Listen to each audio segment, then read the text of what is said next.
Hey guys, this is Neeraj and you are watching Q tricks. स्वागत है आप सभी का। कैसे हैं सब लोग?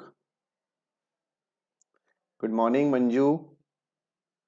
Let's rock. जय माता दी जीतू। क्या हाल है? Happy Sunday, happy Sunday. Good morning Sumant.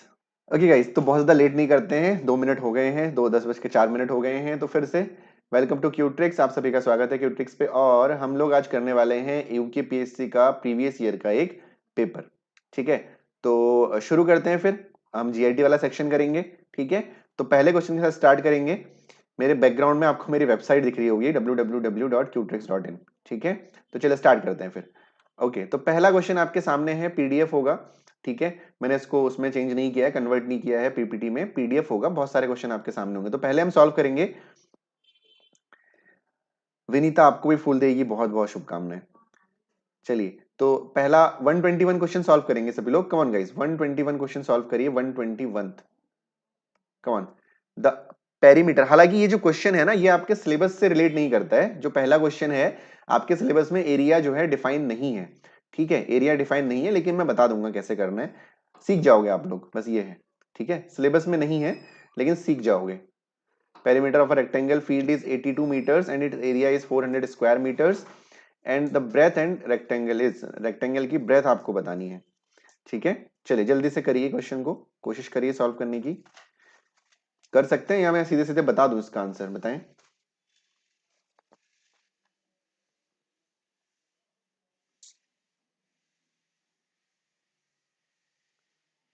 Question number 121।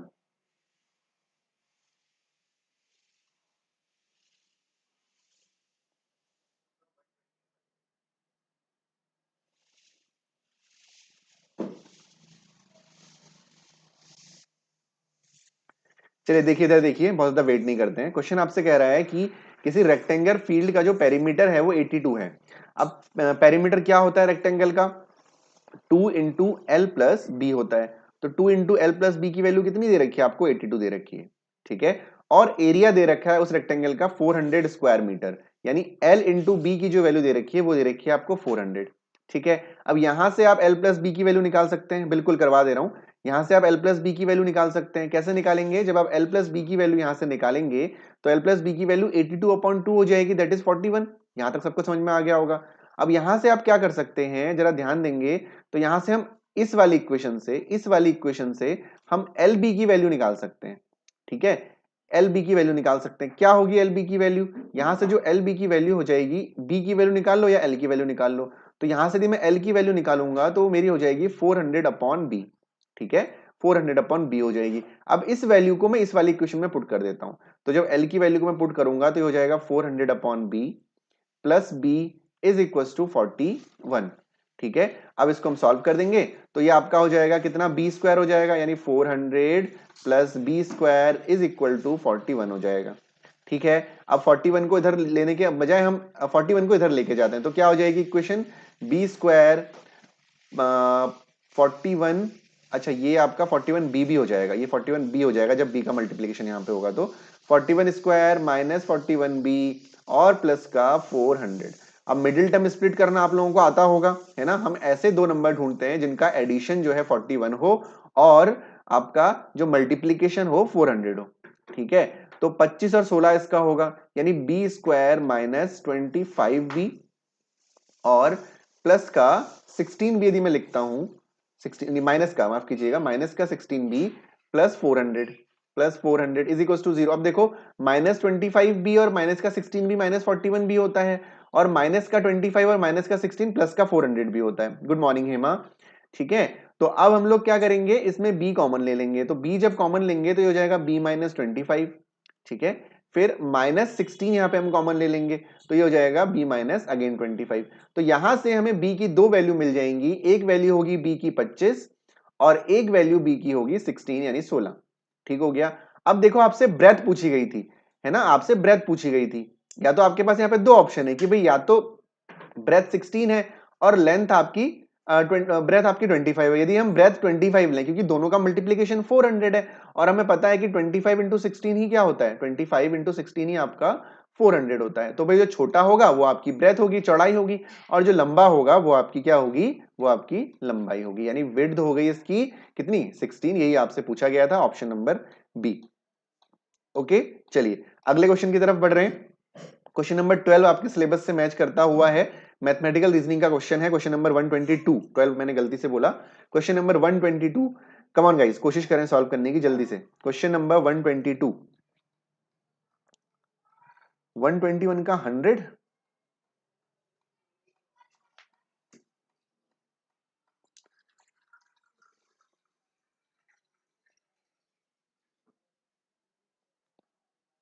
One twenty two का 100। ओके दीपा, चलिए बाकी लोग करिए सॉल्व, बताएं क्वेश्चन नंबर 122 सॉल्व करें। ये हिंदी में भी अवेलेबल होती है पीडीएफ यूकेपीएससी से, लेकिन एक साथ नहीं दिए होते हैं क्वेश्चन, अलग अलग दिया होता है, ठीक है, तो इंग्लिश में ही अवेलेबल है फिलहाल। कम on guys, question number 122 solve करें।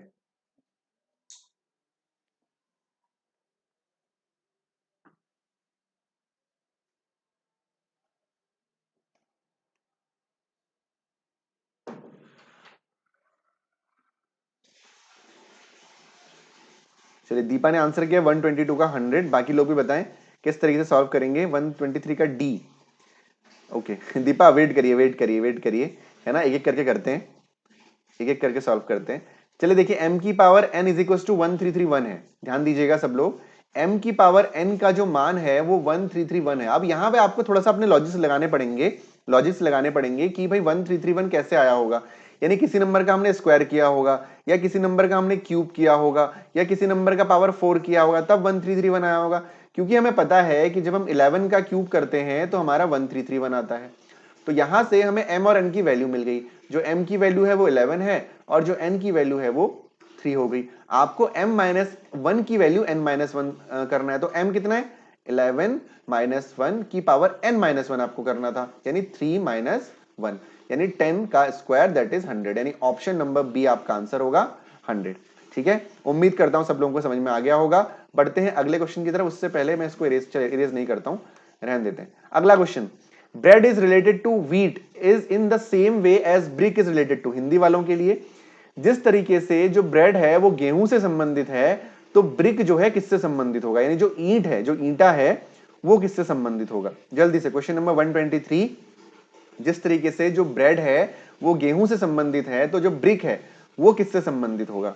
कम ऑन, क्ले नहीं, सीमेंट नहीं, सीमेंट नहीं, सीमेंट नहीं जीतू, सीमेंट क्यों होगा। देखिए ब्रेड जो है गेहूं से बनता है, ब्रेड गेहूं से बनता है, तो ब्रिक किससे बनती है ये आपको बताना है। ब्रिक जो है क्ले से बनती है, क्ले मतलब मिट्टी से बनती है। ठीक है, समझ में आया।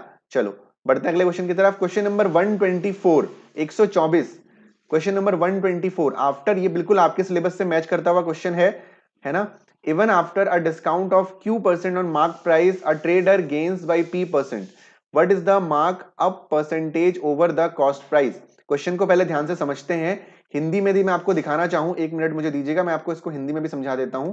ठीक है, 124, अंकित मूल्य पर Q% छूट देने पर भी कोई व्यापारी P% लाभ कमा लेता है, तो लागत मूल्य पर अंकित प्रतिशत क्या होगा। ठीक है, क्या पूछा गया आपसे क्वेश्चन में, क्वेश्चन में आपसे वो पूछ रहा है कि डिस्काउंट Q% का दिया जा रहा है मार्क प्राइस पे, ठीक है, और गेन P% का हो रहा है।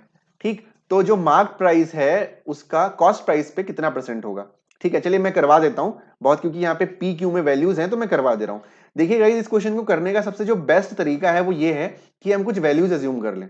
हालांकि आप ले सकते हैं, जैसे कि मैंने आपको क्वेश्चन करवा रखे हैं सीपी एमपी एसपी लेके, तो आप सीपी 100 ले लो, फिर उसमें प्लस पी करो, तो वो बहुत ज्यादा कॉम्प्लिकेट हो जाएगा। क्वेश्चन को जल्दी और एक्यूरेटली करना है तो उसका तरीका यही है कि आप कुछ वैल्यूज एज्यूम करते हुए चलें। लाइक हमारे पास हम तीन तीन चीजें होती हैं हमारे पास, ठीक है, क्या क्या, सीपी, एमपी और एसपी, है ना, selling price, cost price, mark price और सेलिंग प्राइस।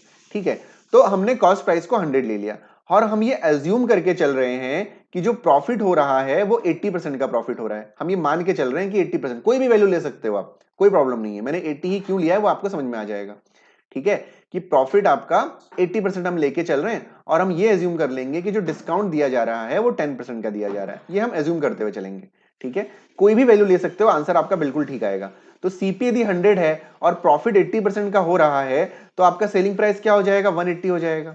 ठीक है, 180 आपका सेलिंग प्राइस हो जाएगा। और यदि 180 सेलिंग प्राइस है तो सेलिंग प्राइस क्या होता है, मार्क प्राइस पे डिस्काउंट होता है, even after discount of Q%, यानी कि Q की वैल्यू है 10, Q की वैल्यू को हमने 10 ले लिया। ठीक है, तो डिस्काउंट यानी एमपी पे डिस्काउंट होता है, तो यदि 10% हमने डिस्काउंट दिया होगा तो 180 आया होगा, यानी 90% की वैल्यू 180 होगी, तो 100% की वैल्यू कितनी हो जाएगी, 200 हो जाएगी। अब देखो 200 का, जब आप 200 पे 10% का डिस्काउंट करोगे तो 180 तो आएगा, क्योंकि 200 का 10% 20 होता है, 200 में से 20 माइनस करोगे 120 आ जाएगा। गॉट इट, तो एमपी आपका 200 आ गया। ठीक है ना। अब इसमें आप देखो जरा, what is the mark up percentage, mark up percentage कितना है, 100 आपका कॉस्ट प्राइस था, मार्क प्राइस 200 हो गया, तो कितना परसेंट बढ़ाया गया हमने, हमने 100% बढ़ाया, 100% बढ़ाया नहीं बढ़ाया। ठीक है, तो आपको क्या पूछा गया है कि जितना परसेंट हमने बढ़ाया है वो कितना प्रतिशत है कॉस्ट प्राइस का, यानी 100 अपॉन 100 इंटू 100 है ना, इंटू 100, तो 100 से 100 कैंसिल हो गया, बचा आपका 100 बचा। ठीक है, 100 बचा। ठीक, तो 100 का मतलब क्या, अब इस वैल्यूज को ना, इन वैल्यूज को आपको क्या करना है, ये ऊपर रख के देखना है एक बार कि कहां पे ये सेटिस्फाई हो रहा है। ठीक है, जैसे 100 आ गया तो अब यहां पे आपको ये देखना है कि कहां पे ये वैल्यूज जो है सेटिस्फाई हो रही है। जैसे आपका जो इसका आंसर होता है वो होता है P plus Q upon 100 minus Q into 100। अब जब वैल्यू को आप यहां रखोगे P प्लस क्यू की जगह रख के देखते हैं। ठीक, तो हो जाएगा कितना, P की वैल्यू कितनी है 80 प्लस क्यू की वैल्यू कितनी है 10 upon 100 minus Q, 100 minus Q, 100 minus Q का मतलब 100 माइनस 10 यानी अपॉन 90 इंटू 100। जरा यहां पे रख के देखते हैं, 100 आना चाहिए हमारा फिर तो, है ना, 100 आना चाहिए। तो भाई ये कितना हो गया 90, ये भी 90, तो 90 से 90 कैंसिल हो गया, आपका 100 आ गया आंसर, तो मैच कर गया ना। तो एक यही तरीका है कि आप रख सकते हैं, आप यहाँ पे 80 की जगह कुछ और रख लेते, 10 की जगह कुछ और रख ले, तब भी आप सेटिस्फाई करते हैं इन सभी में एक एक करके, क्योंकि मुझे आंसर पता था, है ना, तो मैंने डायरेक्टली इस पे रख दिया। आप सेटिस्फाई करेंगे तो आपका आंसर आ जाएगा। ठीक है, थोड़ा सा कॉम्प्लिकेटेड क्वेश्चन था, मुझे एक बार सभी लोग कंफर्म करेंगे कमेंट सेक्शन में कि सर समझ में आ गया है। Is it clear to all of you, सबको क्लियर है? चलिए जल्दी से एक बार कंफर्म करें। कुछ नहीं करना है, कुछ भी वैल्यू ले लेनी है, जो भी वैल्यू आप लेंगे उसको एक एक करके सेटिस्फाई करना है और आंसर मैच करना चाहिए, that is the point. Is it clear? Come on guys, doubt है तब भी बताएं, डाउट है तो तब भी बताइए, मैं दोबारा बता देता हूं। क्लियर है ना? चलो बहुत बढ़िया, बढ़ते हैं अगले क्वेश्चन की तरफ। तो अगला क्वेश्चन आपके सिलेबस का नहीं है, बिल्कुल भी नहीं है। ठीक है, 125 क्वेश्चन आपके सिलेबस का नहीं है, 126 भी नहीं है, एपीजीपी का क्वेश्चन है, बिल्कुल नहीं है। 127 आपके सिलेबस का क्वेश्चन है मैथमेटिकल रीजनिंग का। चलिए 127 जल्दी से करिए सॉल्व, कम ऑन 127 सॉल्व करिए। A survey was conducted on a sample of 1000 persons with reference to their knowledge। 125 का डी है दीपा बिल्कुल, लेकिन वो आपके सिलेबस से बाहर है, इसीलिए मैंने क्वेश्चन नहीं कराया। 125 और 126 बिल्कुल आउट ऑफ सिलेबस है। ठीक है, तो a survey was conducted on a sample of 1000 person with a reference to their knowledge of English, French and German language. Excuse me, the result of the survey are presented in the following Venn diagram. अब देखिए इस question को मैं ही solve करवा दे रहा हूं, क्योंकि थोड़ा सा कॉम्प्लिकेटेड क्वेश्चन है, टाइम टेकिंग होगा, क्योंकि मुझे समझाना तो पड़ेगा ही पड़ेगा। ठीक है, तो आपसे कहा गया कि 1000 लोगों का सर्वे किया गया, 1000 लोगों के सर्वे में इंग्लिश, फ्रेंच और जर्मन बोलने वाले लोगों को अलग अलग किया गया है, कि कुछ लोग केवल जर्मन, केवल फ्रेंच और केवल इंग्लिश बोलते हैं, कुछ लोग जर्मन और फ्रेंच बोलते हैं, कुछ लोग फ्रेंच और इंग्लिश बोलते हैं, कुछ लोग जर्मन और इंग्लिश बोलते हैं, और कुछ ऐसे भी लोग हैं जो सारी लैंग्वेजेस बोलते हैं। ठीक है, डेटा कैसे करना है, क्वेश्चन आपसे क्या पूछा गया, द रिजल्ट ऑफ सर्वे दिया गया, क्वेश्चन आपसे पूछा गया the ratio of the number of person who do not know any of the 3 language, ऐसे लोग जो कोई लैंग्वेज नहीं जानते हैं, of those who knows all the 3 language. तो हमें इसको थोड़ा सा एनालाइज करना पड़ेगा। ठीक है, चलिए देखिए, केवल इंग्लिश जानने वाले कितने लोग हैं, ठीक, केवल जर्मन जानने वाले कितने लोग हैं, ये हमको करना है। ठीक है, तो केवल जर्मन जर्मन वाले कितने हैं, ओनली जर्मन, ओनली जर्मन वाले कितने हैं, एक मिनट मैं इसको इरेज करके इधर लिख देता हूं, इसकी जरूरत बहुत ज्यादा नहीं पड़ेगी। तो देखिए ओनली जर्मन, मैं इधर सॉल्व कर रहा हूं, आप लोगों को विजिबल होगा, ओनली जर्मन वाले कितने लोग हैं, 170 हैं। ठीक है, उसी तरह ओनली इंग्लिश वाले कितने लोग हैं, 200 लोग हैं। ठीक, फिर ओनली फ्रेंच वाले, ओनली फ्रेंच वाले कितने लोग हैं, 180 लोग हैं। ठीक हो गया, ऐड कर देंगे 0 8 7 15 2 2 4 और 1 5, यानी 550 लोग हो गए टोटल ये। ठीक हो गया, अब एनी टू वाले लोग कौन कौन से हैं, जो केवल कोई भी 2 लैंग्वेज में जिनको आती है, एनी टू वाले ये नंबर होगा, 105 देखो ये जर्मन और फ्रेंच वाले हो गए, 78 फ्रेंच और इंग्लिश वाले हो गए, 85 जर्मन और इंग्लिश वाले हो गए। Got it? यानी एनी वाले कौन हो गए? 105 प्लस 78 प्लस 85, एनी टू वाले हो गए, एनी टू में यहां पे लिख दे रहा हूं, एनी टू वाले हो गए। इनको ऐड कर देते हैं तो ये आपका आ जाएगा कितना? 8 5 5 10 और 8 18, कैरी 1, 8 7 15 और 1 16 और 268, यानी 268 ऐसे लोग हैं जो दो भाषाएं बोल सकते हैं। ठीक है, आई होप क्लियर हो रहा होगा। अब ऑल थ्री वाले, ऑल थ्री यानी जो सारी भाषाएं बोल सकते हैं वो कितने हैं? 175 है, आपको दिख रहा होगा। सारी लैंग्वेज बोलने वाले कितने? 175 हो गए। ठीक है, अब यहां पे आपको क्या करना है? 550, 268 और 175 एनी ऑफ द लैंग्वेज, मतलब जो भाई ये कौन से लोग हैं जो भाषा बोल सकते हैं, मतलब जो बोल सकते हैं, यानी 550 प्लस 268 प्लस 178 कौन है? जो कोई भी भाषा बोल सकते हैं, क्योंकि हमसे क्वेश्चन क्या पूछा गया है? Who do not know any three language, who do not know any three language, यानी इन हजार में से ऐसे भी लोग हैं जो इन तीन भाषाओं को नहीं जानते हैं, और ये ऐसे लोग हैं जो इन तीनों भाषाओं को जानते हैं। ठीक है, इसको ऐड कर देते हैं तो 8 और 5 आपका 13 हो जाएगा, कैरी 1 हो जाएगा, 6 और 7 आपका 7 और 7 क्योंकि कैरी 1 था तो 14, 14 और 5 आपका 9 हो जाएगा। ठीक है, तो ये हो जाएगा 9, फिर 5 6 7 और एक 8 और एक 9, 993 ऐसे लोग हैं जो ये भाषाएं बोल सकते हैं। ठीक हो गया। अब जो नहीं जानते हैं वो कौन होंगे? भाई हजार में से 993 बोल सकते हैं, तो डू नॉट नो वाले कौन हो जाएंगे? डू नॉट नो वाले हो जाएंगे कौन? 1000 माइनस 993 हो जाएंगे, यानी 7 लोग ऐसे हैं जो कोई भी भाषा नहीं बोल सकते। ठीक है, आपसे क्या पूछा गया था? आपको अनुपात निकालना था, जो कोई भाषा नहीं बोल सकते यानी 7 लोग, बट्टा जो सारी भाषाएं बोल सकते हैं। अब देखो सारी भाषाएं कौन बोल सकता है, सारी भाषाएं कौन बोल सकता है, ये आपको निकालना पड़ेगा। तो भाई सारी भाषाएं बोलने के लिए ऑल थ्री लैंग्वेज 75, 175। ठीक है, यानी 7/1, नहीं 550 नहीं करना है, ये तो वो है, नहीं नहीं नहीं, देखिए ये 550 नहीं करेंगे, 175 क्या बोला गया है? हु ऑल थ्री लैंग्वेज, मतलब 175 लोग ऐसे हैं जो आपकी सारी भाषाएं बोल सकते हैं। तो यही आपसे पूछा गया है कि आपको अनुपात निकालना है कि ऐसे कितने लोग हैं जो कोई भाषा नहीं बोल सकते, बट्टा ऐसे कौन से लोग हैं जो सारी भाषाएं बोल सकते हैं। तो 7/175 हो गया ये। ठीक, तो आप कर देंगे इसको, तो 7 1 7, 7 2 14 और 7 5 35, 1/25 आपका आंसर होगा। That is option number B. Okay guys, got it? समझ में आया? मजा आया क्वेश्चन में? अच्छा क्वेश्चन था। ठीक है, चलिए अब हम पढ़ेंगे क्वेश्चन नंबर 128 की तरफ। तो ये तो हिंदी में है, इसी में जो जो यूकेपीएससी के जितने भी पेपर्स डाउनलोड किए हैं सभी में पैटर्न यही है कि आपका पहले इंग्लिश का है फिर हिंदी का है। ठीक है, चलिए बहुत बढ़िया, बढ़ते हैं अगले क्वेश्चन की तरफ। तो अगला क्वेश्चन है आपका आपके सामने 128 मैथमेटिकल रीजनिंग का क्वेश्चन है। फिर से, यदि प्लस को माइनस, माइनस को डिवाइड, डिवाइड को इनटू और इनटू को प्लस कहा जाता है तो इसका आंसर क्या होगा? जल्दी से बताइए, come on. Quite easy question, बहुत ही आसान क्वेश्चन है, बहुत आसान क्वेश्चन है, जल्दी से सॉल्व करिए। मैथमेटिकल रीजनिंग का क्वेश्चन है, कम ऑन।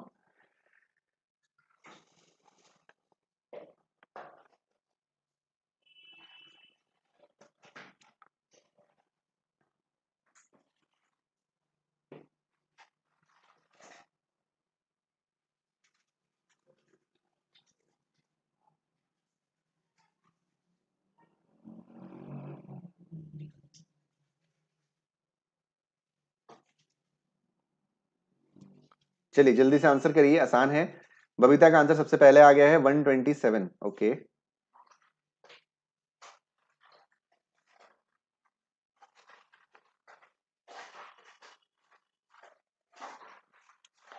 दीपा का आ गया है सी 124। अच्छा, सुमंत का ए 127। बाकी लोग भी बताएं। Deepa you should check your answer again. Jeetu का भी ए, इंद्रजीत का भी A. Hello Inder, how are you? Deepa का ए। अच्छा, ओके गाइस, नाउ प्लस को माइनस, माइनस को डिवाइड, डिवाइड को इनटू और इनटू को प्लस बोला गया है। तो now what we have to do, 125 minus 5 है, तो 125 माइनस को क्या लिखा जा रहा है? डिवाइड लिखा जा रहा है अपॉन 5। इंटू को क्या लिखा जा रहा है? इंटू को लिखा जा रहा है आपका, इंटू को लिखा जा रहा है प्लस लिखा जा रहा है शायद, है ना? हाँ, इंटू को प्लस लिखा जा रहा है यानी +10 हो जाएगा। फिर डिवाइड, डिवाइड को क्या लिखा जा रहा है? Meaning of divide is into, तो डिवाइड को इनटू लिखा गया यानी इनटू 5 हो जाएगा, ये इनटू कितना है? 13 हो जाएगा। इंटू 13, फिर प्लस, प्लस को माइनस लिखा गया यानी माइनस का 28 हो जाएगा। ठीक है, क्लियर है इतना। अब देखो पहले बॉडमास रूल यानी पहले डिवाइड होगा 125/5 तो कितना हो जाएगा, ये 25 हो जाएगा, फिर प्लस 130 और माइनस का कितना हो जाएगा 28 हो जाएगा। Now you have to add, तो 30 और 30 60 होता है, तो ये आपका कितना हो जाएगा 5, 3 और 2 5, 155 हो जाएगा, माइनस का 28, तो ये हो जाएगा 7 2 1 127 आपका आंसर होगा, option number A. I am also good sir. चलिए वेरी गुड, बहुत बढ़िया। क्वेश्चन नंबर 129 जल्दी से, कम ऑन। क्वेश्चन नंबर 129 कोशिश करेंगे आज रात वाली क्लास भी लें, ठीक है। तो question number 129, if code of Delhi is HIPLM, तो आपको QEHVEW का कोड बताना है, जल्दी से कम ऑन।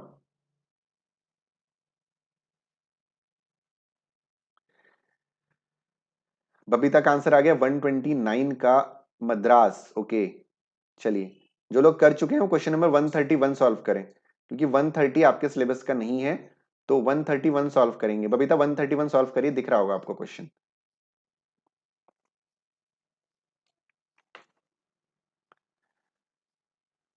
चलिए कम ऑन, 129 का आंसर करिए सब लोग। D Madras, okay. Anyone else? Delhi, DELHI, Delhi को क्या लिखा जा रहा है, HIPLM, ठीक है।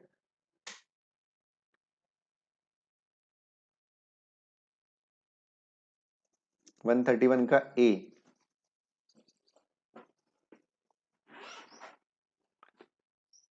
चलिए भाई, तो क्या है भाई, पैटर्न चेक करते हैं हम लोग, ठीक है। तो जब हम डी से एच की तरफ बढ़ेंगे तो ये हो जाएगा DEEFGH यानी प्लस का 4, ठीक है। ई के बाद आई की तरफ बढ़ेंगे तो EFGHI यानी प्लस का 4, फिर एल से पी की तरफ बढ़ेंगे MNOP यानी +4 का पैटर्न है।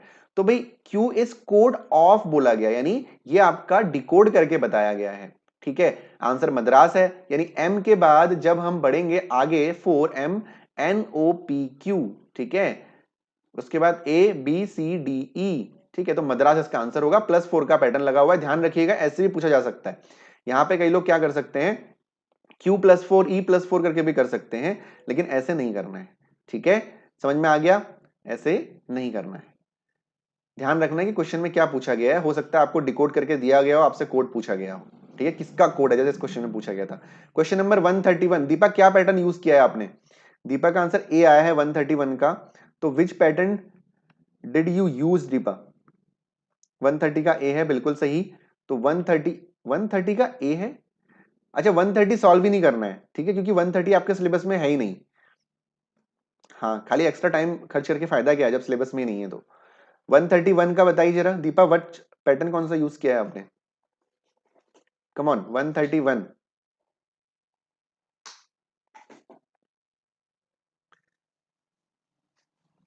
131। अच्छा 130 का आंसर था, तो 131 का answer,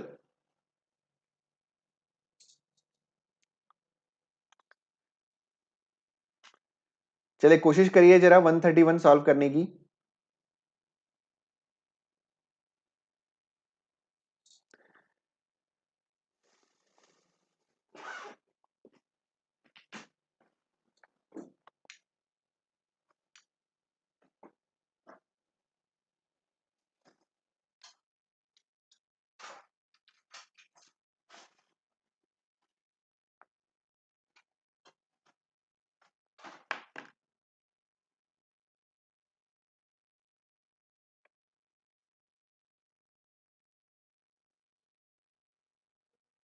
come on.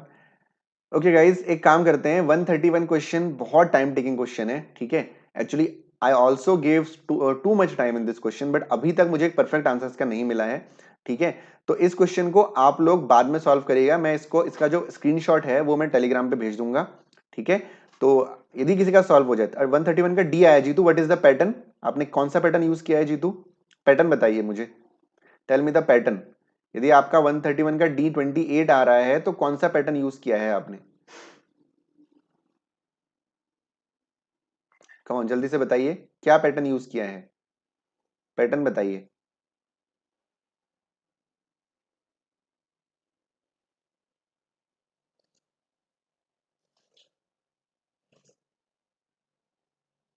Sir series में है 5 into 2 10।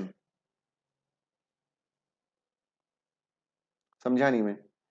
सीरीज में है एंड 5 into 10। अच्छा 3 3 4 5। हाँ 5 4 5 6 6 7 8।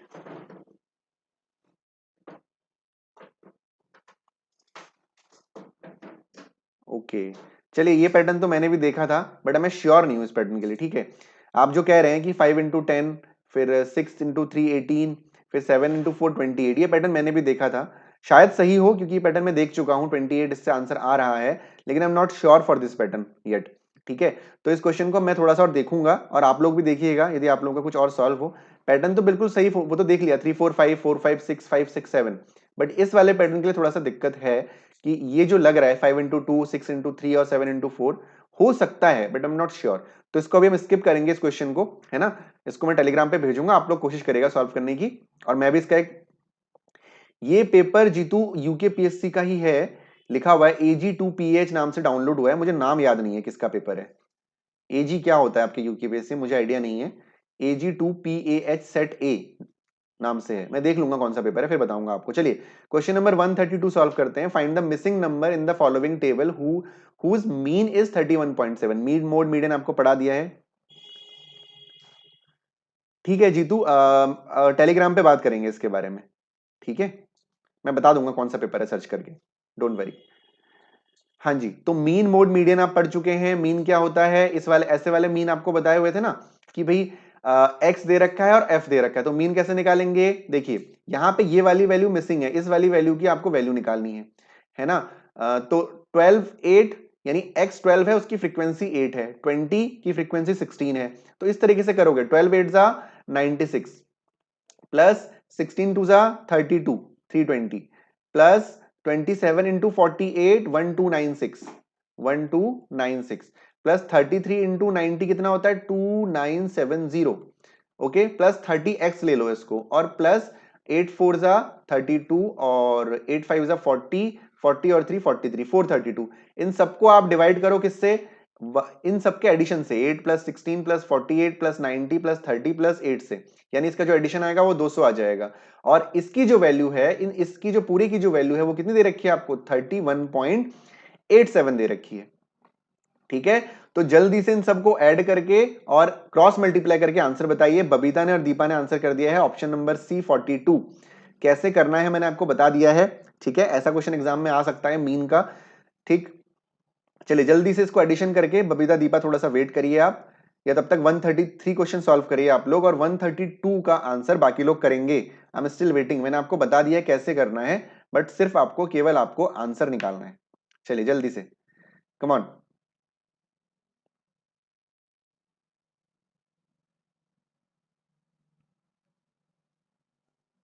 सी सी ओके जीतू, कुछ नहीं करना है गाइस, सबको ऐड करना है। ठीक है, ऐड करके प्लस 3x आ जाएगा, 30x आ जाएगा। हाँ बिल्कुल।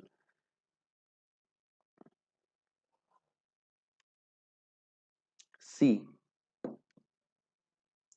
ओके, तो जब आप इसको सॉल्व करेंगे, सॉल्व करना टफ काम तो है नहीं, इतना तो आप कर सकते हैं, आंसर आपका 42 आ जाएगा। ठीक है, चलो कई लोगों का आ भी गया है। ओके, बढ़ते हैं क्वेश्चन नंबर 133 की तरफ। तो 133 आपका पाई चार्ट का क्वेश्चन है, डेटा रिप्रेजेंटेशन का क्वेश्चन है। मैं आपको करवा चुका हूं डेटा रिप्रेजेंटेशन, डिग्री और परसेंटेज दोनों आपको करवा दिए गए हैं। ठीक है, तो चलिए क्वेश्चन को पढ़ते हैं।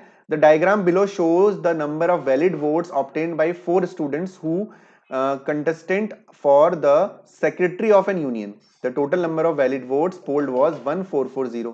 How many votes the winner defeated by the nearest candidate? Question मैं आपको पहले समझा देता हूं। क्वेश्चन आपसे ये कह रहा है कि एक स्कूल में स्टूडेंट्स हैं, उसमें सेक्रेटरी यूनियन का इलेक्शन हुआ है। ठीक है, टोटल जो वैलिड वोट हैं वो 1440 हैं, और जो ये ग्राफ दिखा रहा है ये 1440 का ही ग्राफ है, लेकिन आपका डिग्री में दिखा रहा है। किसमें दिखा रहा है, डिग्री में दिखा रहा है। आपको ये बताना है कि जो कैंडिडेट जीता है उसने अपने जस्ट पीछे वाले कैंडिडेट से कितने से जीता है वो। देखो आसान क्वेश्चन है, टोटल वैलिड वोट 1440 है, और जो जीता है उसका 120 डिग्री है, और जो उससे जस्ट नियर वाला है उसका 100 डिग्री है। ठीक है, उसका 100 डिग्री है। तो इसका डिफरेंस निकालना है आपको। इसका डिफरेंस कितना है? 20 डिग्री है। कितना है? 20 डिग्री है। अब यानी इसका 20 डिग्री निकालोगे आप, लेकिन 20 डिग्री को पहले में परसेंटेज में तो चेंज करना पड़ेगा। और डिग्री को परसेंटेज में कैसे चेंज करते हैं? 20 इंटू 5/18 करते हैं। मैं आपको बता चुका हूं, डिग्री को परसेंटेज में करने के लिए इंटू 5/18 और परसेंटेज को डिग्री में चेंज करने के लिए 18/5। उसी तरह से मीटर पर सेकंड को किलोमीटर पर आर में चेंज करने के लिए 18/5 और किलोमीटर पर आर को मीटर पर सेकंड में चेंज करने के लिए 5/18। ये कंसेप्ट दोनों में कॉमन होता है। ठीक है, तो 18 8 जा 144 हो जाएगा आपका, ये 80 हो जाएगा, 5 दूनी 10 और 10 8 जा 80 आपका हो जाएगा। ठीक है, तो ये कितना आ गया? अच्छा, इंटू 100 भी तो करना है ना, अपॉन 100 भी तो होगा। हाँ, परसेंटेज निकालेंगे ना तो अपॉन 100 भी आएगा। तो ये 2 0 से 0 कैंसिल हो गए और 5 दूनी 10 और 10 8 80 यानी 80 आपका आंसर हो जाएगा। क्लियर है सभी को? सब लोगों को समझ में आ रहा है ना? केवल जीतू, बबीता और दीपा ने आंसर किया था। मुझे बाकी लोग बताएं, समझ में आ गया ये क्वेश्चन? क्या ये क्वेश्चन क्लियर है सभी को? एक बार मुझे सभी लोग कंफर्म करेंगे कि क्या ये क्वेश्चन सभी को क्लियर है। कम ऑन, जीतू, बबीता, दीपा के अलावा सब लोगों को क्लियर है क्वेश्चन?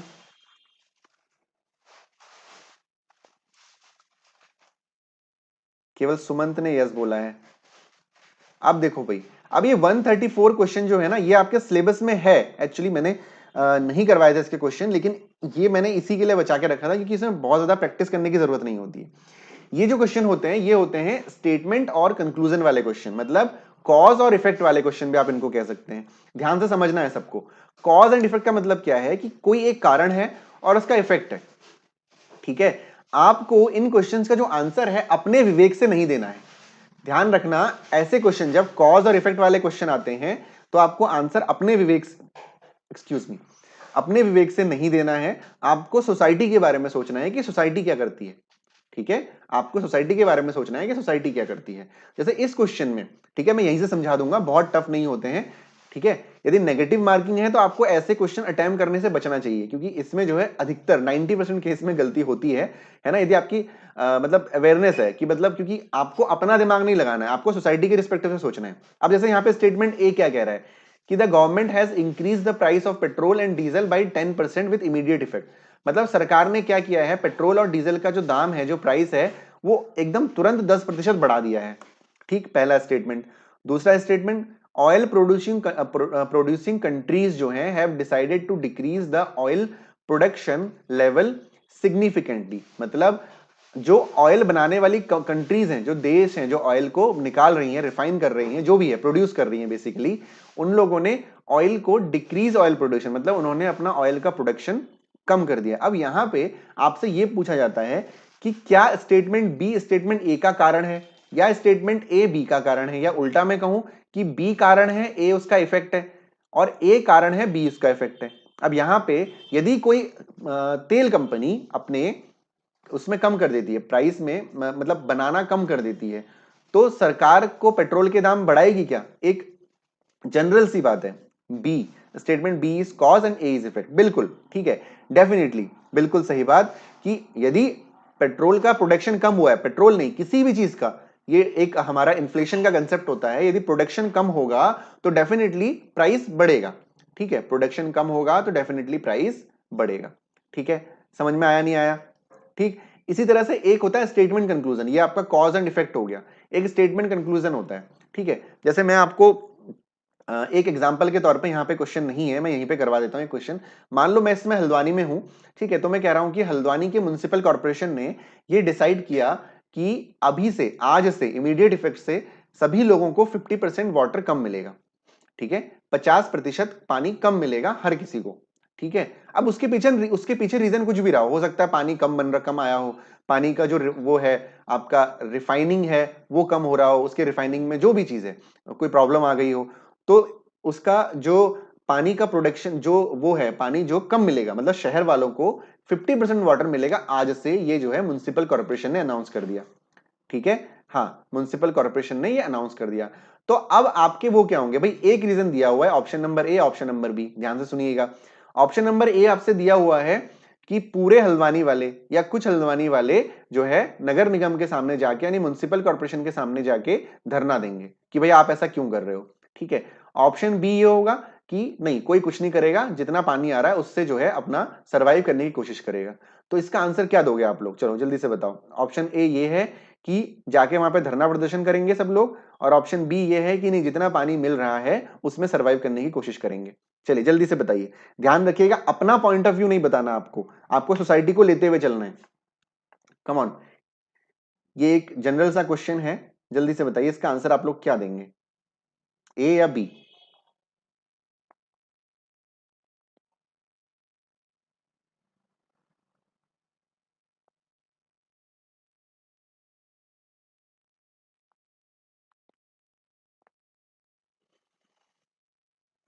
चलिए जल्दी बताइए, क्या हो गया, आंसर नहीं आ रहा है क्या?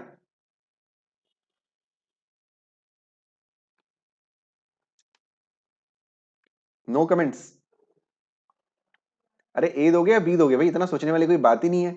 धरना करेंगे जाके, या चुपचाप जो पानी मिल रहा है उसमें सरवाइव करेंगे। पूजा ने आंसर किया है ए, एनीवन एल्स? सभी लोग आंसर करो यार, जो लग रहा है वो बताओ ना, जो आपको लग रहा है वो बताओ आप। दीपा का आंसर आ गया है बी।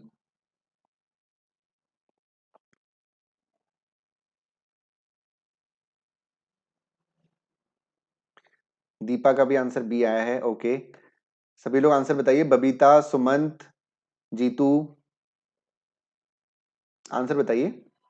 ए, ए बी, अच्छा ठीक है, चलो ए बी में डामाडोल हो रहा है। अच्छा एक बात सोचिए, मैंने क्या कहा, अपना पॉइंट ऑफ व्यू नहीं देना है, ठीक, जरा सोचना है। मान लो कि सच में पानी कम कर दिया आपके शहर में, ठीक है, तो आप जाके धरना दोगे क्या?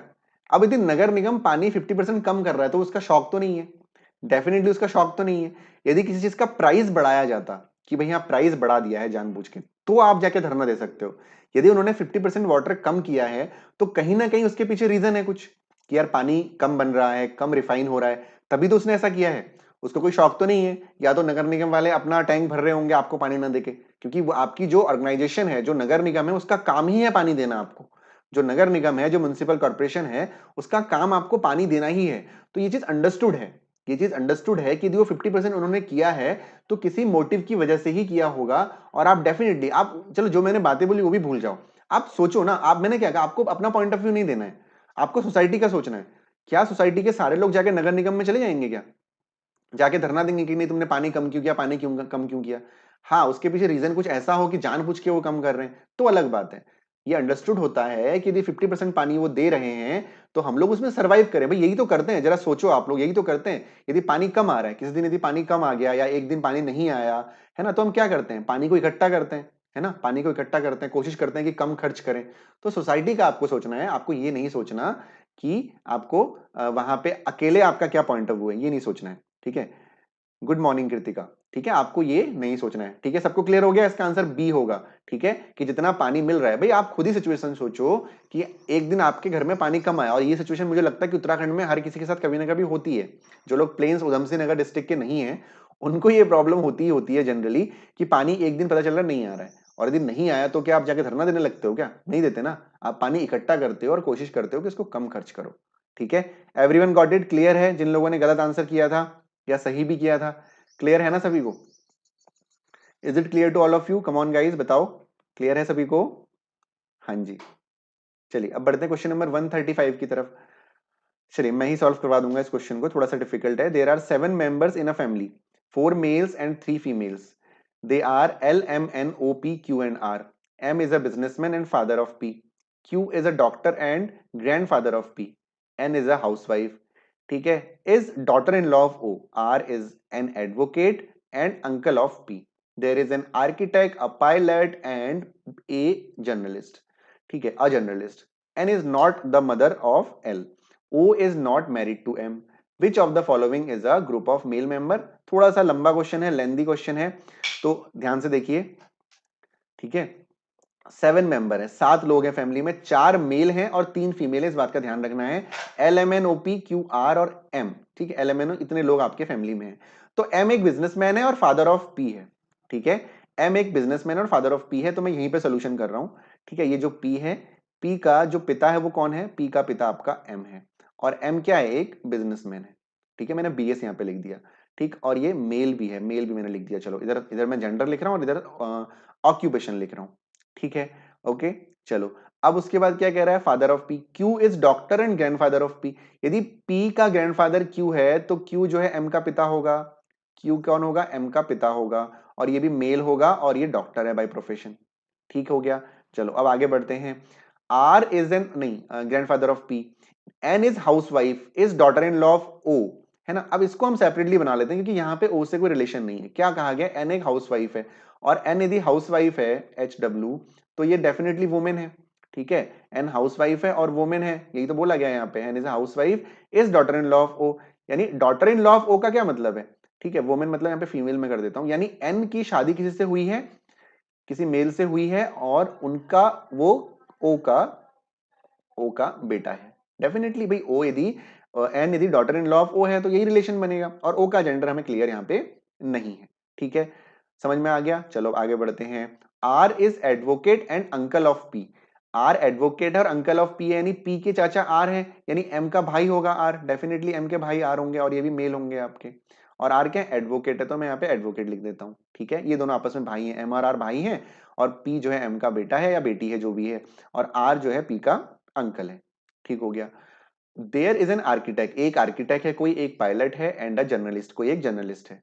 N is a doctor and mother of L, ठीक है, एन डॉक्टर है, एन डॉक्टर है और एल की मॉम है। N is a mother, N is not mother, sorry माफ कीजिएगा, N is not mother of L, N जो है एल की मदर नहीं है, एल एन की मदर नहीं है, इसको बाद में देखेंगे। O is not married to M, O की शादी एम से नहीं हुई है, ओ की शादी एम से नहीं हुई है। Which of the following is a group of male member, अब देखो मेल मेंबर का ग्रुप आपसे पूछा गया है तो मेल है कितने, 4 मेल हैं, उसमें से 3 का जेंडर तो क्लियर है, क्यू एम और आर, क्यू एम और आर तो मेल है ही है, एक और मेल हमारे पास है। अब देखो ओ है, ओ है तो यहाँ पे जनरेशन में 7 ही तो मेंबर हैं, तो 1 2 3 4 तो ये हो गए, 5 6 7 ये हो गए। ठीक है, तो बचा कौन आपका, एल ही तो बचा है भाई, एल ही तो बचा है। N is not mother of L, इसका कोई मतलब नहीं है क्योंकि 7 तो टोटल लोग हैं, तो 1 2 3 4 5 6 7 यानी एल आपका यहाँ पे आ जाएगा। और बाकी अब यहाँ पे 2 कंडीशन है कि भाई एम की शादी यदि ओ से नहीं हुई है तो ओ की शादी या तो क्यू से हुई होगी, यानी ओ और क्यू या तो मैरिड कपल होंगे या ओ और आर मैरिड कपल होंगे। दो पॉसिबिलिटी है, या तो ओ और डी मैरिड कपल होंगे या ओ और आर मैरिड कपल होंगे, लेकिन उसका कोई मतलब नहीं है। ठीक है, उसका कोई मतलब नहीं है। क्यों नहीं है उसका कोई मतलब, क्योंकि हमसे male number of male member पूछे हुए हैं। तो कौन है मेल मेंबर, भाई एल क्यू एम आर और एल ही तो है, एल तो हमारा मेल मेंबर आ गया, ये आ गया। ये हमने कैसे भरा फिलअप, ठीक है, ये हमने कैसे फिलअप किया क्योंकि एक ही प्लेस बचा हुआ था। एवरीवन गॉट इट, बी इसका सॉरी सी आंसर होगा, L Q M R, Q M R तो ऑलरेडी है और एल भी आपका एक मेल मेंबर है।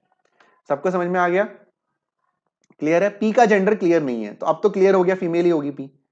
ठीक है, सबको समझ में आ गया, ऑप्शन नंबर सी आंसर है। Got it guys, make me confirm in the comment section, जल्दी जल्दी बता दो। समझ में आया नहीं आया, कोई डाउट तो नहीं है। हाँ जी, question number 136, a library has an average of 510 visitors on Sunday and 240 on other days. The average number of visitors per day in a month was 30 days beginning with the Sundays. बिल्कुल अलग तरह का question है। ठीक है, कैसे करना है ध्यान दीजिएगा। देखिए, एक लाइब्रेरी में an average of 510 visitors on Sunday, मतलब एक्सक्यूज मी, संडे को 510 विजिटर रहते हैं एवरेज। ठीक है, और अदर डे यानी संडे को छोड़ के 240 विजिटर रहते हैं, कम रहते हैं basically. The average number of visitors per day in a month of 30 days, तो हम क्या करेंगे ना, सभी को डेज में कन्वर्ट कर देंगे। ठीक है, अब यदि कोई दिन बिगिनिंग विद द संडेज, जो ऐसा महीना जो संडे से शुरू होता है उसमें नंबर ऑफ संडेज 5 होते हैं। दोबारा सुनिएगा, ऐसा महीना ऐसा मंथ जो संडे से शुरू होगा उसमें संडे 5 होंगे। क्यों, 4 तो वीक हो गए, 1 2 3 4 तो वीक हो गए, और वीक का मतलब 28 डेज और 29 30 यानी एक संडे यहां पे और आ जाएगा। क्लियर हो गया इतना, यानी ऐसा वीक जो संडे से शुरू होगा उसमें 5 संडे होंगे, यानी क्या हो जाएगा आपका, ये आपका हो जाएगा 510 × 5, यानी एक संडे को यदि 510 लोग हैं तो 5 संडे को 510 × 5 प्लस अदर डेज में 240 हो गए, तो अदर कितने बचे भाई, 30 दिन हम एज्यूम करते हैं, 5 संडे हो गए तो 25 दिन बचे, तो 240 × 25 हो जाएगा। ठीक है, ये आपका टोटल एडिशन आ गया, क्योंकि एवरेज निकालना है और 30 दिन का बोला गया तो डिवाइड बाई 30 कर दो। ठीक है, अब देखो ये आप इसको सॉल्व करो तो 0 5 1 जा 5 5 5 जा 25, ये 520 है। अच्छा ठीक है, 510 है ना, ये 5 1 जा 5 5 5 जा 25, 2550 हो गया। ठीक, प्लस 25 का 0 हो गया और ये हो गया 24 25 4 जा 100 कैरी 10 25 2 जा 50 और 10 60 यानी कितना हो गया 6000 हो गया 6000 अपॉन 30 आपका आंसर मतलब आ गया ये ठीक है। फिर आगे बढ़ते हैं तो आप ये हो जाएगा 6000 7000 7000 और 8000 8550 8550 हो जाएगा अपॉन 30 आ जाएगा। तो आपका जो आंसर आएगा अप्रोक्सीमेट आंसर आएगा 285 ठीक है। अप्रोक्सीमेट आंसर 284 पॉइंट समथिंग आना चाहिए तो 285 आपका आंसर आएगा अप्रोक्सीमेट ठीक है। एक्चुअली जो क्वेश्चन होता है ये क्वेश्चन बहुत कॉमन क्वेश्चन है यहाँ पे 520 होता है यदि 520 होगा ना तो एग्जैक्ट 285 आंसर आएगा ठीक है। चलो बहुत बढ़िया क्वेश्चन नंबर 137 सॉल्व करिए चलिए जल्दी से क्वेश्चन नंबर 137 सॉल्व करिए और फिर आंसर बताइए come on. Choose the similar group of numbers from option given to 31 19 और 41 से एग्जैक्टली आ रहा है। अच्छा एग्जैक्टली आ रहा है ओके चलिए बहुत अच्छी बात है आ रहा है तो 31 19 और 41 137 का सी 29 17 और 37 137 का ए हर कोई अलग अलग आंसर कर रहा है भाई। सी कह रहे हैं सुमंत ए क्यों होगा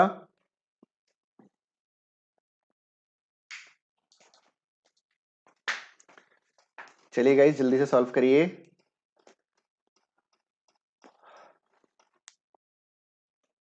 बाकी लोग भी आंसर बताएं।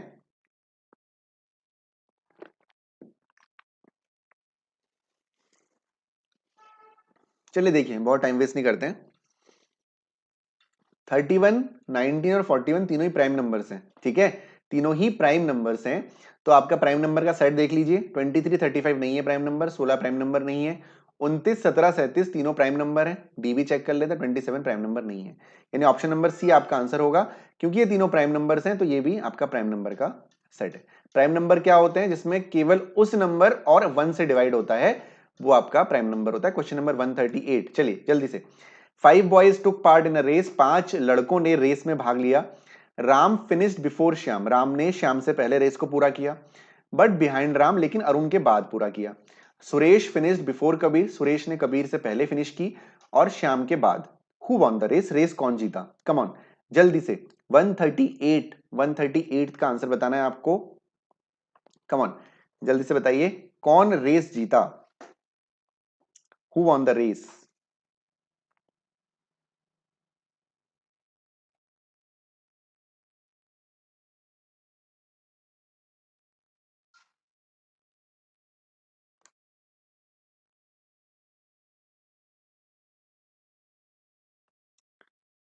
अरुण अरुण सुमंत का आंसर आ गया अरुण बबीता का भी अरुण सी सी सी चलो बहुत बढ़िया ठीक है। देखिए राम फिनिश्ड बिफोर श्याम यानी राम ने श्याम से पहले रेस पूरी की बट बिहाइंड राम अरुण से बाद में किया यानी अरुण यहां आ जाएगा। सुरेश फिनिश्ड बिफोर कबीर सुरेश ये सुरेश है और ये श्याम है Suresh finished before Kabir but behind Shyam यानी श्याम के बाद यानी यहां सुरेश आएगा और यहां कबीर आएगा अरुण रेस जीत गया यानी ऑप्शन नंबर सी आपका आंसर हो गया। आसान क्वेश्चन था। Question number 139 the following numbers fall in a group which one does not belong to the group. ये जो आपका फॉलोइंग नंबर है वो ग्रुप में आता है which one does not belong to the group इसमें से कौन सा जो है ग्रुप में बिलोंग नहीं करता आपको बताना है जल्दी से बताइए कम ऑन। चलो भाई जल्दी जल्दी क्वेश्चन सॉल्व करिए 63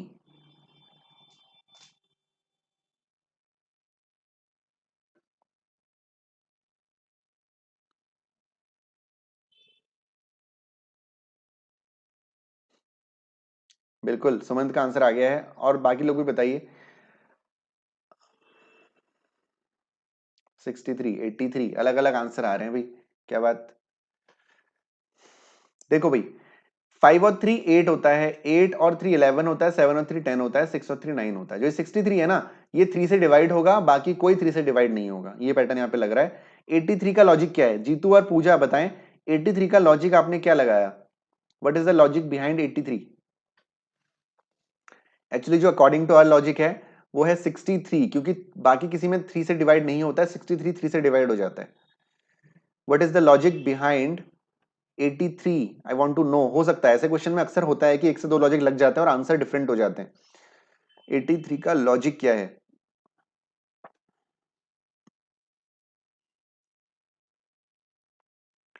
83 का क्या लॉजिक है?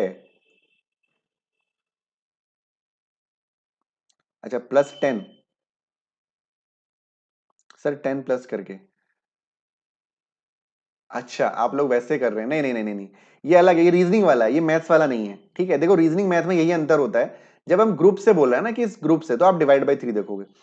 मैथ में जो सीरीज होती है ना वो ऐसे होती है कि आप +10 कर लो, एक दूसरे से रिलेट करना होता है, ये रिलेट करने वाला क्वेश्चन नहीं है, ये रिलेट करने वाला क्वेश्चन नहीं है। यहाँ पे आपको वो नहीं ढूंढना है, जो आप आंसर बता रहे हो, जो आप जब सभी लोग 83 बता रहे हो, उसमें ये रहता है पैटर्न कि आपसे क्वेश्चन ये नहीं पूछेगा कि who one does not belong to the group, वहां पे आपसे क्वेश्चन पूछेगा which is wrong in this group, ठीक है। वहां पे आपसे क्वेश्चन पूछेगा which is wrong in this group, वो मैथ का क्वेश्चन होता है, वो क्वांट का क्वेश्चन होता है, ये एक्चुअली रीजनिंग का क्वेश्चन है। जहां पे आपसे पूछ रहा है कि बिलोंग टू द ग्रुप, यहाँ पे ये दोनों पैटर्न अलग अलग है। जब आपसे पूछेगा कि इस सीरीज में, इस फॉलोइंग सीरीज में, ग्रुप में नहीं, इस सीरीज में कौन सा नंबर गलत है, तब आप ये पैटर्न लगा सकते हैं, ठीक है। हाँ जी, चलिए तो बढ़ते हैं अगले क्वेश्चन की तरफ। हाँ कंफ्यूजन तो होता है पूजा, मैं समझ रहा हूं, आप इससे इसको अलग कर सकते हैं कि जैसे मैंने कहा कि क्वेश्चन जो पूछा जा रहा है, यदि आपसे पूछेगा कि what is which which number is entirely different from the group, तब आप रीजनिंग उसको एज्यूम करो। और जब आपसे पूछेगा कि इस सीरीज में, इस श्रेणी में कौन सा गलत है, तो आप मैथमेटिकल वाले फॉर्मूले से करो, ठीक है। चलो क्वेश्चन नंबर 140, कम ऑन जल्दी से। Question number 140, 4 person ABCD are, हाँ चलो, एक जगह खड़े हैं ABCD, और ए ने स्टार्ट किया है डायगनली चलना, after walking half the distance he turns right, walk some distance and turn left, which direction A is facing now? Yes Joshi sir, this is previous year question, ये पिछले साल का पेपर है, लेक्चरर का नहीं है, बट यूकेपीएससी की website से ही डाउनलोड किया गया पेपर है। यूकेपीएससी के सारे ही पेपर्स हम लोग सॉल्व कर रहे हैं, क्योंकि लेक्चरर का तो एक ही बार हुआ है स्क्रीनिंग टेस्ट, तो कोई बहुत ज्यादा आइडिया आएगा नहीं। तो ARO, फिर PCS प्री, फिर तहसीलदार, फिर आपका लोअर PCS के जितने भी स्क्रीनिंग एग्जाम के GIT वाले सेक्शन थे, हम लोग 3 पेपर सॉल्व कर चुके हैं, ये चौथा पेपर है। हाँ जी, कम ऑन गाइस, 140 का आंसर बताइए। जो आज क्लास में पहली बार आए हैं, रिकॉर्डेड हो या लाइव हो, 40 क्लासेस हमारी हो चुकी हैं, 50 क्लासेस हमारी हो चुकी हैं यूकेपीएससी लेक्चरर के लिए ही, नहीं देखी हैं तो बहुत टाइम आपके पास नहीं है, रिवाइज करना शुरू कर दीजिए अभी से। 2009 में हुआ था, 2009, और सर कहाँ 2021, तो इसमें तो फिर बहुत ज्यादा वेरिएशन होगा ना, उस समय तो कुछ था ही नहीं एक्चुअली देखा जाए तो। हाँ बहुत आसान उस समय था, अभी और अभी के पैटर्न में और उस समय के पैटर्न में जमीन आसमान का अंतर है। 2016 में भी एक बार हो चुका है। North west, okay.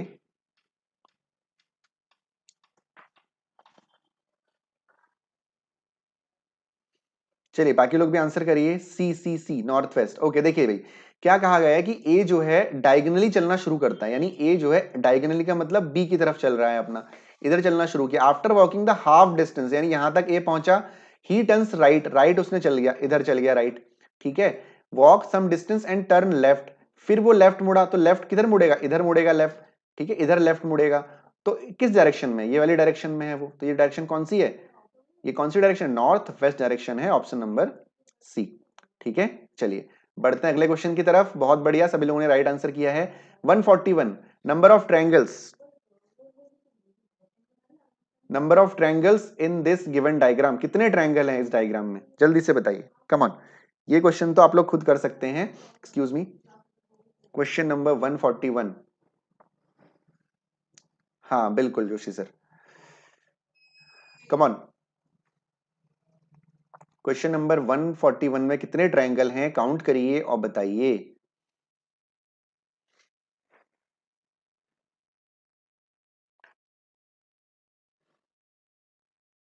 14, sir figure counting नहीं है शायद, बिल्कुल है, क्यों नहीं है, विजिबल नहीं हो रहा है क्या अच्छे से सिलेबस में? अच्छा नहीं है, ठीक है, नहीं है, फिगर्स काउंटिंग तो कोई स्पेशल नहीं होता है उसमें, स्पेशल लिखा तो नहीं होता फिगर काउंटिंग, ये आपकी उसमें आ जाता है, नॉन वर्बल रीजनिंग का एक पोर्शन है ये जीतू, नॉन वर्बल रीजनिंग का पोर्शन है, फिगर काउंटिंग नाम का कोई सिलेबस नहीं होता है, मैंने तो आज तक नहीं देखा है। नॉन वर्बल रीजनिंग का मतलब जहां पे आपके ये डंडे वंडों से दिखाया जाता है ना, लाइन से, लाइन सेगमेंट से जो चीजें बनाई जाती हैं उसको नॉन वर्बल रीजनिंग कहते हैं। हाँ तो उसको फिगर काउंटिंग नहीं बोला जाता, उसको नॉन वर्बल रीजनिंग के अंतर्गत आता है। ये थोड़ा बहुत पोर्शन कर लीजिए, है ना, प्रैक्टिस हो जाएगी। 17 कह रहे हैं जोशी सर, 14 कह रहे हैं, फॉरएवर लर्निंग 14 कह रहे हैं। 14 तो नहीं है सर, ज्यादा है, जरा एक बार दोबारा काउंट करिए। सुमंत सॉल्व क्यों नहीं कर रहे? सुमंत, बबीता, पूजा, आंसर करिए। और किसी का नाम नहीं ले पा रहा हूं तो कोई बात नहीं, ठीक है, जिनका नाम सामने सामने दिखता है ना उन्हीं का ले पाते हैं। 17 कह रही है दीपा, ओके, इसीलिए इसे पढ़ा ही नहीं। कोई बात नहीं जीतू, कोई इसमें कोई दिक्कत नहीं है, इसमें कोई वो नहीं है, रॉकेट साइंस नहीं है, बस एक थोड़ा सा अपना कॉन्सेंट्रेट होकर गिनना पड़ता है बस। हाँ बिल्कुल 17 आंसर कर रहे हैं सब लोग, जरा ध्यान दीजिएगा किस तरीके से हम लोग कर सकते हैं। लास्ट टाइम आया था फिगर काउंटिंग, चलिए कर लेते हैं, कोई बात नहीं। तो भाई ट्रायंगल देखते हैं सबसे पहले, एक ट्रायंगल, दो ट्रायंगल और ये पूरा एक ट्रायंगल, तीन ट्रायंगल हो गए, ठीक है, ठीक है, तीन ट्रायंगल हो गए। फिर उसके बाद 4, 3, 4, 5 और ये पूरा 6, 7, 8, ये पूरा 9, फिर 10 और 11, 11 तो यही हो गए, ठीक है, 11 तो ये हो गए। हाँ शॉर्ट ट्रिक होती है जीतू, बट मैं फॉलो नहीं करता, मैं तो ऐसी कर रहा हूँ, ठीक है। यदि शॉर्ट ट्रिक आपको कहीं मिल जाए तो करिए, कोई दिक्कत नहीं है, वो अलग अलग फिगर की अलग अलग शॉर्ट ट्रिक्स होती हैं, ठीक है।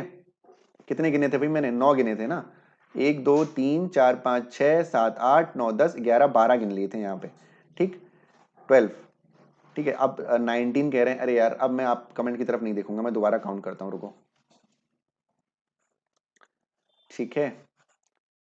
देखिए 1, 2, 3, 4, 5, 6, 7, 8, 9, 10, 11, ठीक है।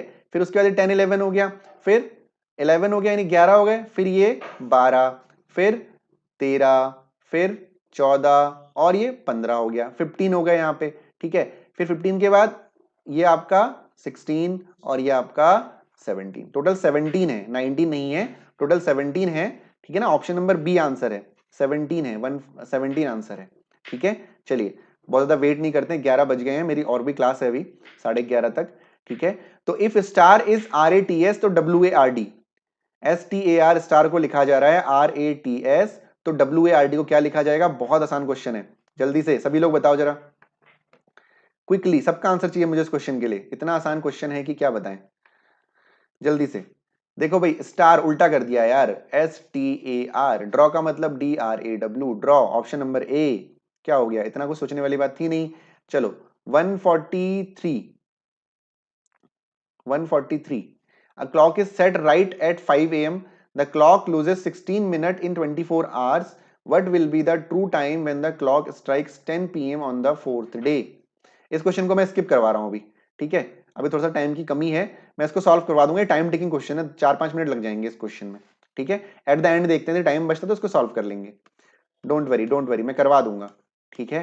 टाइम टेकिंग क्वेश्चन है, अभी थोड़ा सा जल्दी जल्दी करते हैं। Question number 144, the next term of the series is, question number 144 solve करिए, 143 में करवा दूंगा, डोंट वरी, क्लॉक का क्वेश्चन है, I will do that, but अभी थोड़ा सा समय की कमी है, इसको जल्दी से कर लेते हैं। जो लेंथी क्वेश्चन है उसको मैं करवा दूंगा बाद में, टाइम जब रेगुलर हमारी क्लास चलती है ना उसमें। चलिए what is the next series, series क्या होगी इसकी, नेक्स्ट सीरीज का नेक्स्ट टर्म क्या होगा, जल्दी से बताओ। 144, 144, चलो ए बता रहे हैं सब लोग, क्या KS, देखिए भाई BCDEEFGH अब भाई के आ गया, के का कोई और ऑप्शन है नहीं, तो आगे करने की जरूरत ही नहीं है, तो ऑप्शन नंबर ए आपका क्या हो जाएगा? आंसर हो जाएगा, ठीक है। KSU, कुछ आगे करने की जरूरत ही नहीं है, ओके, हाँ जी, बहुत बढ़िया। 145th question, come on, if February 1, 2004 is Wednesday, what day is March 3, 2004? बहुत आसान क्वेश्चन है, करवा चुका हूं क्लॉक में आपको, कैलेंडर में। देखो 1 फरवरी 2004, तो सबसे पहला हमारा काम क्या होगा? सबसे पहला हमारा काम होगा कि 2004 लीप ईयर है या नहीं है। 2004 बिल्कुल लीप ईयर है, क्यों? क्योंकि 4 से पूरा पूरा डिवाइड हो जाता है, और यदि लीप ईयर है तो आपका फरवरी कितने की होगी? फरवरी आपकी 29 की होगी, ठीक है। अब 1 फरवरी है तो 1 फरवरी तो आपकी एक दिन तो चला गया फरवरी का, ठीक है।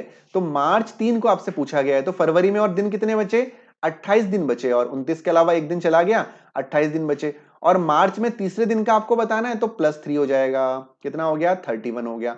अब आपको क्या करना है? इस 31 को 7 से डिवाइड करना है, तो हो जाएगा 7 चक्को 28, 29, 30, 31, ठीक है, 29, 30, 31, 3 हो गया यहाँ पे। अब आपको क्या करना है, वेडनेसडे है, क्या हो गया वेडनेसडे, वेडनेसडे का नंबर क्या होता है, मंडे ट्यूसडे वेडनेसडे 3 होता है, तो 3 + 3 क्या हो जाएगा आपका 6 हो जाएगा, और 6 क्या होगा, 6 क्या होगा, सैटरडे होगा, 6 क्या होगा, सैटरडे होगा, यानी ऑप्शन नंबर डी आपका आंसर होगा। ठीक है, कई लोग यहाँ पे 1 को भी ऐड कर देते हैं, 1 को ऐड नहीं करना होता, ध्यान रखिएगा।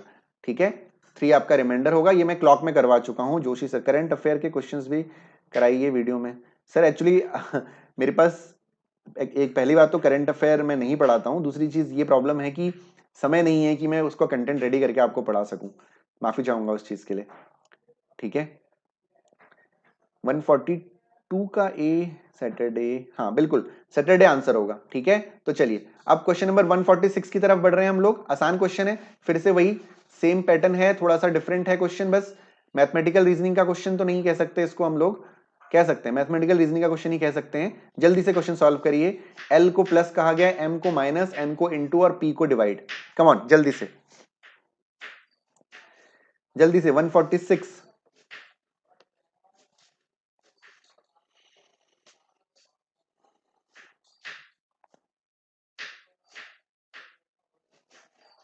जल्दी से बताएं सब लोग, इसका क्वेश्चन का आंसर तो आप लोग कर सकते हैं ना 146 का, क्या दिक्कत है।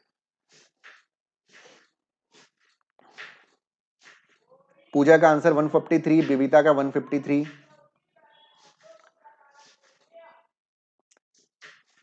146 का बी 153।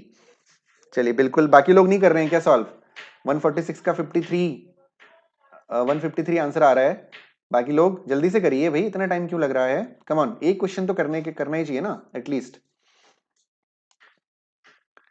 चलो भाई जल्दी जल्दी सॉल्व करो।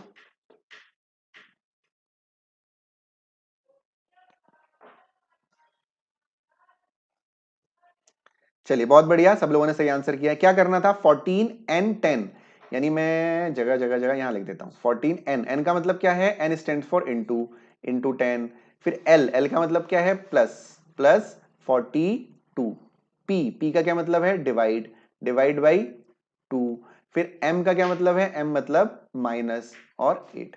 ठीक है, तो ये हो जाएगा आपका कितना 140 प्लस 21 माइनस 8, तो ये हो जाएगा कितना 6 और 161 माइनस 8, तो ये हो जाएगा आपका 153।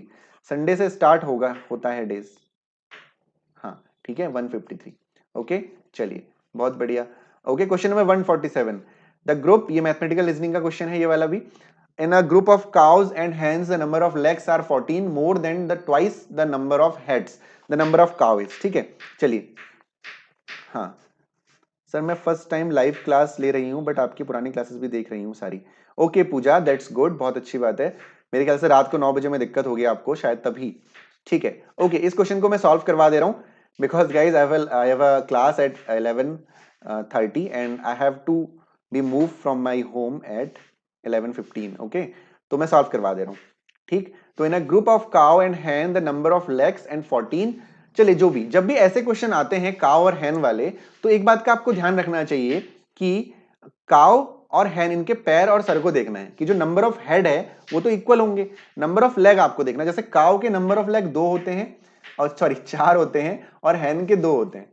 ठीक है, तो अब हम क्या मान लेंगे, हम मान लेते हैं कि जो काउ है टोटल वो एक्स है, और जो हैन है, जो हैन है वो क्या है, जो हैन है वो y एज्यूम कर लेते हैं। ठीक है, तो काव के यदि x हमने एज्यूम किए हैं, तो नंबर ऑफ लेग्स क्या हो जाएंगे काव के, 4x हो जाएंगे, और हैन के नंबर ऑफ लेग्स क्या हो जाएंगे, 2y हो जाएंगे। ठीक है, समझ में आ गया। अब देखिए क्या कहा गया है कि ये लेग्स हो गए, नंबर ऑफ लेग्स हो गए, तो नंबर ऑफ हेड कितने हो जाएंगे, number of head x plus Y हो जाएंगे, क्योंकि भाई जितने काव है, जितने हैन है, उतने ही उनके सर होंगे, दो तो सर तो होते नहीं है किसी के, है ना। तो x प्लस वाई हो गया उसके नंबर ऑफ हेड, यहां पे सॉल्व कर दे रहा हूं मैं, x plus Y number of head हो गए, और 4x प्लस 2y क्या हो गया, उनके नंबर ऑफ लेग्स हो गए। अब क्या कहा गया है कि number of legs are 14 more than the twice the number of heads, है ना, twice the number of heads, यानी नंबर ऑफ हेड्स का ट्वाइस प्लस 14। तो क्या करोगे आप, आंसर इसका क्या दिया बबीता ने, सी, सी का मतलब 7, डी 5। ओके चलिए, तो ये हो गया आपका, तो ट्वाइस प्लस का 14। ठीक है, तो कितना हो जाएगा, 2x plus 2y plus 14 is equal to 4x plus 2y। ठीक है, 2y से 2y कैंसिल हो गया, तो ये हो गया 4x माइनस 2x कितना हो गया 2x हो गया, 2x की वैल्यू 14 आ गई, x की वैल्यू 7 आ गई। कितनी आ गई 7 आ गई। आपको क्या निकालना था, number of heads the number of cow. इस नंबर ऑफ काउ कितने 7 है, क्योंकि x काउ को आपने x अज्यूम किया था। ठीक है, अगला क्वेश्चन है आपका द पेरीमीटर, सिलेबस में नहीं है, चाहे तो कर लीजिएगा, पीडीएफ आपको अभी तुरंत बाद मिल जाएगा टेलीग्राम पे। ठीक है, यदि आपका मन हो 148 करने का तो आप कर सकते हैं, हालांकि सिलेबस में नहीं है, आसान क्वेश्चन है। The perimeter of circle in the figure is 16 पाई, है ना, पेरीमीटर जो है 16 पाई है, सर्किल का पेरीमीटर क्या होता है 2 पाई आर होता है, 2 पाई आर की वैल्यू 16 पाई है, तो देखो पाई से पाई कैंसिल हो गया, 2 8 16 हो गया, तो रेडियस आपकी 8 हो गई, यानी यहां से यहां तक की वैल्यू क्या हो गई 8 हो गई, तो यहां से यहां तक की वैल्यू भी 8 होगी, यानी डीसी पूरा 16 होगा, ये पूरा 16 है तो ये भी पूरा 16 होगा। आपसे एबीसीडी का पेरीमीटर पूछा गया है, तो पेरीमीटर होता है 16 इंटू 4 64, यानी ऑप्शन नंबर बी। ओके, चलो अब 140 150। अब गाइज इसमें जितने भी क्वेश्चन हैं आपके मतलब के नहीं है, ठीक है, ये क्वेश्चन आपके मतलब के नहीं है। अब आप लोग आज की क्लास को हम यहीं एंड करते हैं। ये जो पीडीएफ है मैं आपको दिखा देता हूं, ठीक है, 1 मिनट रुकना, क्लास में जाना मत। इस पीडीएफ में ना बहुत सारी चीजें हैं, लाइक ये पूरा पेपर का पीडीएफ है, मैं सिर्फ जीआईटी करवा रहा था आपको। 1 मिनट में दिखा दे रहा हूं, देखो हिंदी है, सब कुछ है इसमें, सामान्य हिंदी है सबसे पहले तो, ठीक है, सामान्य हिंदी है, फिर उसके बाद फिर आपका ये है जनरल नॉलेज है। तो ये पेपर में पीडीएफ जो है टेलीग्राम पे सेंड कर रहा हूं, टेलीग्राम जिन्होंने ज्वाइन नहीं किया है नीचे लिंक दे रखा है डिस्क्रिप्शन में, वहां जाके आप लोग टेलीग्राम चैनल ज्वाइन कर लीजिए, और वहां पे मैं ग्रुप में ये पीडीएफ पूरा का पूरा पीडीएफ भेज रहा हूं। आपका हिंदी का भी प्रैक्टिस हो जाएगा, जीके का भी प्रैक्टिस हो जाएगा, और जीआईटी का मैंने करवा दिया है, जीआईटी का एक क्लॉक वाला क्वेश्चन रह गया है ना, जो बहुत लेंदी क्वेश्चन होने वाला है एक्चुअली, इसीलिए मैंने टाइम अभी नहीं है, थोड़ा सा कमी है, तो I will tell you at the evening class. आज रात जो 9 बजे क्लास होगी उसमें मैं आपको क्लॉक का वो क्वेश्चन करवा दूंगा। ओके गाइज, ठीक है, गॉट इट। कैसी रही क्लास आज की, कैसी रही क्लास, मजा आया, अच्छी रही ना। हिंदी वाला पीडीएफ सेंड कर दीजिए बिल्कुल दीपा जी, इसमें हिंदी इंग्लिश दोनों है, हिंदी इंग्लिश दोनों है। देखो ये पहले आप देखिए, आप ये पहले इंग्लिश है फिर उसके नीचे हिंदी है, इसी तरीके से डाउनलोड होता है ये। Okay Babita, welcome, always welcome. Okay guys, how was the class, feedback is must for us. 148 का B, yes Deepa, feedback is must for us, must for me. चलो कम ऑन, जल्दी से फीडबैक, वेरी गुड। ओके चलिए, बहुत बढ़िया, okay अच्छी होनी चाहिए क्लास। तो आई होप आप सभी ने सेशन को एंजॉय किया होगा, जो लोग क्लास में पहली बार आए थे या रिकॉर्डेड देख रहे हैं पहली बार, तो 50 लेसन हमारे यूकेपीएससी के हो चुके हैं। सारे लेसन तो देखना पॉसिबल नहीं है 4-5 दिनों में, है ना, 7 दिन आपके पास बचे हैं केवल। तो जितना जो टॉपिक आपके लिए इंपॉर्टेंट है, जो आपको लग रहा है आपको नहीं आ पा रहा है, उसको जरूर पढ़िए, और पुराने जो लोग पहले देख चुके हैं उनको रिवाइज जरूर करिए। ठीक है, चलो जल्दी से तैयारी पे लग जाइए और बिल्कुल अच्छे से पढ़ाई करिए। रात को 9 बजे फिर से मिलेंगे, ठीक है, तब तक के लिए guys bye bye, take care, अपना ध्यान रखिए, और हम चलते हैं पढ़ाने के।